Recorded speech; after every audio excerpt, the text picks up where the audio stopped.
Alright people, today I'm going to do something a little bit different and I'm going to analyze a bit of my own game and what went wrong, what went well, and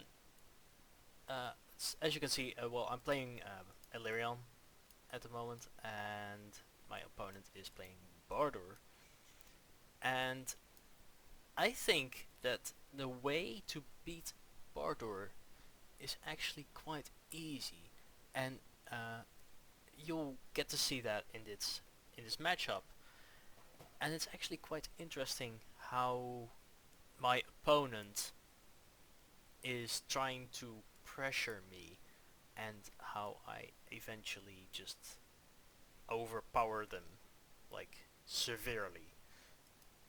So they play like the basic barter opening of like upgrading capital turn 0 and then moving your warrior, and they don't do it correctly in my opinion. So of course you want to move into the middle of the map as quickly as possible. But what they do, um, there's two mountains here, and there's no resource here. So there's like a very slim chance of here actually being a village, which will come back to bite them later. What I do is a very weird and unconventional Illyrian opening, which is the double warrior opening, and you'll get to see why that is a thing that is very important to the strategy. As Illyrion, I already knew that the ruins were at the places where they are, right? So I basically already ruled out that Bardur spawned here because because of like the rules of spawning. They also couldn't spawn here, and here I see this village, right? And it is border style, and the border of the Bardur style is actually right at that village. So we can basically already tell if I just turn on the fog that somewhere in this general direction there should be Bardur. Just going to turn this on again, and right, so our opponent actually gets resources, which is very lucky, but it's turn 3 and they still haven't gotten any villages due to the way they placed their first warrior. And we will get to see how that plays out for them. So right there they find a village which is very close to us, and we already have two villages whereas they only have their capital, and I'm already capturing the third one, and they are already they're just a bit behind in terms of score, and they're going to capture these villages, of course. And this one is quite interesting what they do with that, and you'll get to see that in a bit. You take border growth. I don't like that all that much, but sure. So take this village. We get an explorer, and we reveal the capital, which is very vital information for the later parts of the game. And we see that they basically don't have anything else. They take climbing and they take you you saw that meditation. Why would you take meditation in that situation? I have no clue why they did that. I really don't get it. Anyhow, let's just get on with this. They just capture their villagers, upgrade them some, and we are just expanding rapidly. They reveal our capital and our other village, and at this point the economy of them is like 11 stars per turn. Ours is, we will get to that in a bit. Okay, 14, 8. But we are using my favorite strategy with Ilarion, which is to not upgrade our cities in order to keep a low score, and then use the sanctuaries to boost our economy. This was not the greatest opening, the best start for this strategy, but it works out. It's fine.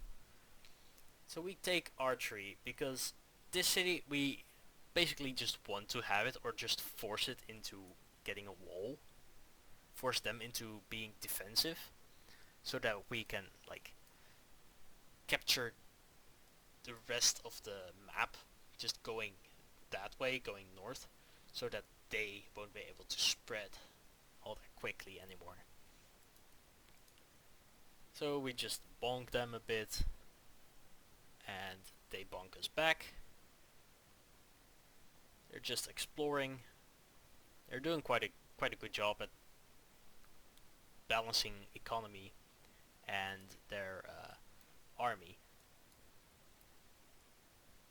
And now they take a wall against archers. Not the greatest, I think, but sure. So we're going to just attack them, just be defensive for a bit. They're still in aggressive mode because, well, they are way in the lead at this point in time. They get a giant. They're just upgrading their cities like crazy, getting some eco, and we are just defending with our archers and our warriors, capturing cities simultaneously. And we are slowly but surely catching up to their great economy. And they had like 18, 9, they had like 21 stars per turn, right? 19, okay. And we are at turn 10, so this is basically the point at which most people measure their economy. And we are just barely getting ready to like take over the economy. Get our resources, get a workshop, and now we are basically at the same point economy wise, and I'm just going to bother them with all these archers for now, linking up our cities, upgrading them, getting our economy up. And this is a returning theme that we'll see in this match, is economy. Their economy is at 19 stars per turn, and we have already passed that quite a bit. Because how Illyrion works, they are able to basically be the most economic tribe because of their sanctuaries. They have this great ability to just make more use of their tiles, economy wise, and surely it does hurt your star production in the early turns, but it is worth it. This is quite a funny thing. I actually get bonked by the defender because I don't even move back my archer. Just a big ass misplay. And what we just keep growing our economy. We are almost at 40 stars per turn, and we're doing great. We even get over 40 stars per turn at turn 12, which is not bad. And our opponent is at 23. You can also see that our turns are taking way longer than theirs. We have just that much more action going on. They research free spirits because, well, this looks like a juicy night chain if I've ever seen one. And what we are doing is just whittling down these defenders, killing them, just generally just trying to whittle them down. We get organization, or org, as people like to call it. Don't know why. Sounds kind of funny, but whatever. Just upgrading our cities. Now that we're getting to that. And we are almost making double of what our opponent is making. Here they take chivalry, the Shiv, and they are about to be ready to take over the game with their superior army. Except that they don't, because they don't have any army. It's one warrior, one Shiv with 5 health, a couple of defenders, and a giant. It's not that much, honestly. And we have like a gazillion archers all over the map. And I even tried to space them out a little, which I did a terrible job at. But as you can see here, we just take sailing. And what sailing allows us to do, now that we already have quite a decent-ish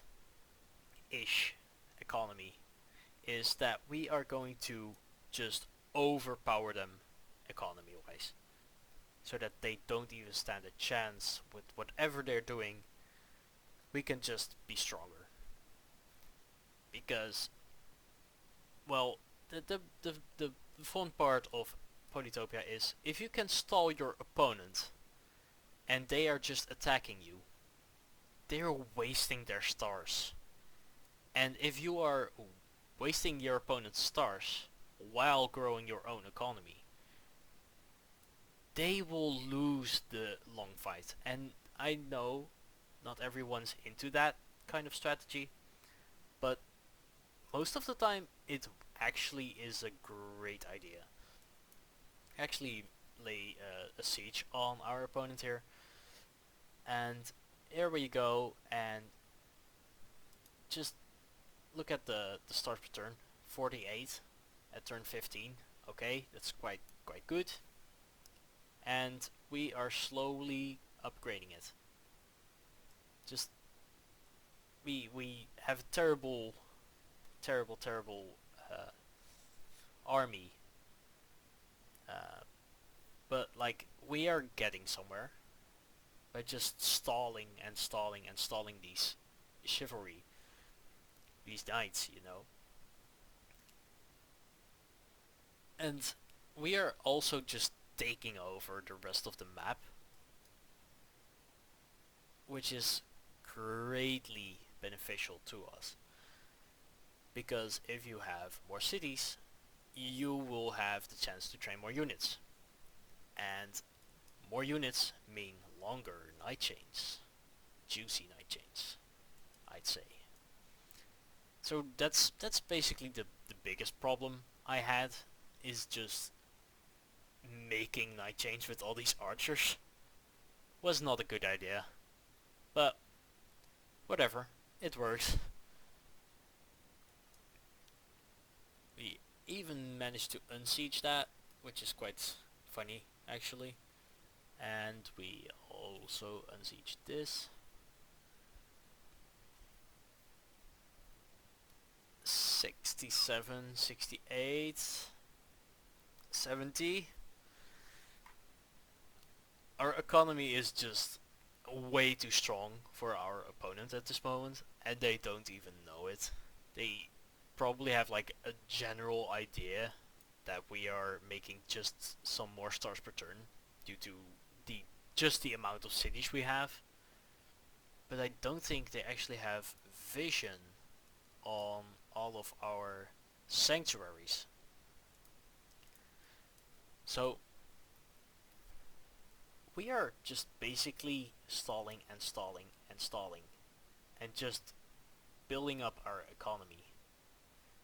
And on this map it wasn't all that much, but sometimes in these lakes, these 265 56 lakes maps, you you have like a big splash of water in the middle of the map, and if you can take control of that with like some battleships, you're basically good to win. But that was not the case in this map. Um,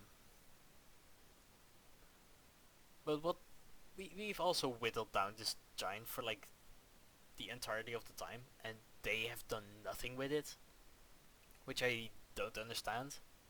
They could have pressured like these northern cities with that, but they thought maybe I can siege his capital and just win. But that's not the case. They try to win aggressively, but also train defenders, and that's not how to do it. That's not how you do it.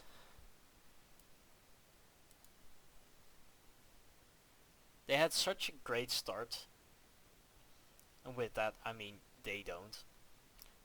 And they they managed to make even worse choices, and I don't understand how they have.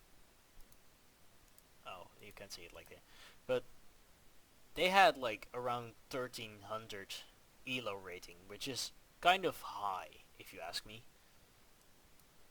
It's getting towards the better players, I feel like.